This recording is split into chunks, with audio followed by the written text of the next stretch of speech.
L'homme ne vivra pas de pain seulement, mais de toute parole qui sort de la bouche de Dieu.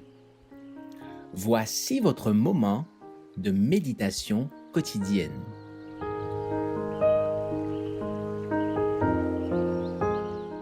Vous recevrez une puissance.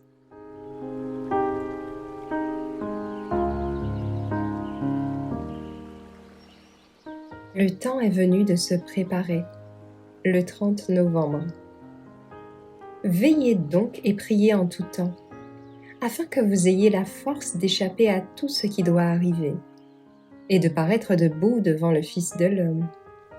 Luc 21, verset 36. Les croyants qui aborderont le temps de détresse, sans s'être préparés dans leur désespoir, confesseront leurs péchés au monde, et leurs paroles brûlantes d'angoisse réjouiront les méchants.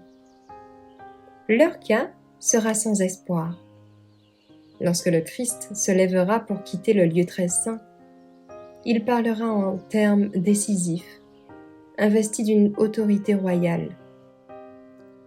Que celui qui est injuste soit encore injuste, que celui qui est souillé se souille encore, que le juste pratique encore la justice, et que celui qui est saint soit encore sanctifié.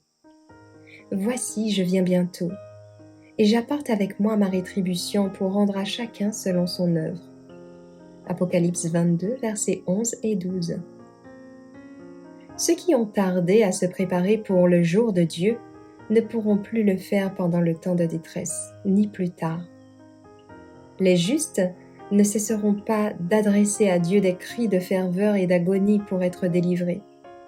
Ils ne pourront se rappeler d'aucun péché particulier, mais leur vie ne leur paraîtra pas particulièrement sainte. Leurs péchés auront été jugés et leur pardon inscrit. Leurs péchés auront été entraînés dans l'oubli et ils ne pourront se les rappeler. Une destruction certaine les menacera. Et, comme Jacob, ils n'accepteront pas d'amoindrir leur foi parce que Dieu ne répondra pas immédiatement à leurs prières. Bien que souffrant de la faim, ils ne cesseront d'intercéder auprès de Dieu. Ils se saisiront de la puissance de Dieu comme Jacob s'est saisi.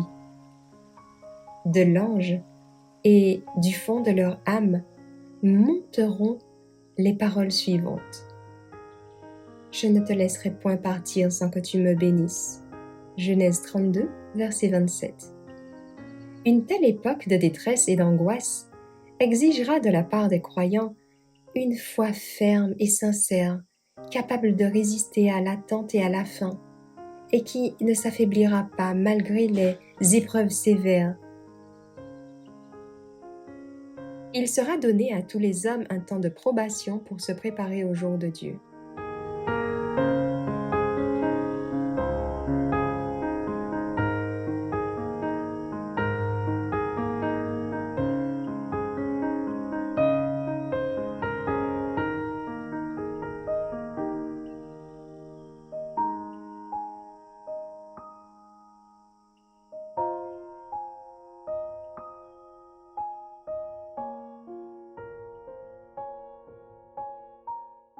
Merci d'avoir écouté cette présentation.